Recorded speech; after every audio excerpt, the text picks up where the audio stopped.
Hello, everyone. I'm former Congressman Jim Langevin, and currently serving as the Distinguished Chair of the Institute for Cybersecurity and Emerging Technologies at Rhode Island College. As you may know, we recently launched the Institute at RIC to revolutionize the way we prepare students for careers in cybersecurity, artificial intelligence, and machine learning. With more than 500,000 unfilled cybersecurity positions in the United States, the demand for skilled professionals in these fields has never been greater. And that makes our work and today's opportunity to give all the more important.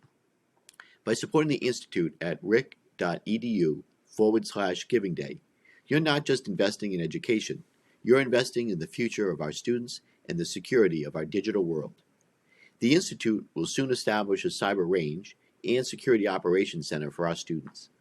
These facilities will offer an immersive, hands-on learning experience that will uniquely prepare Rhode Island College graduates for their first day on the job.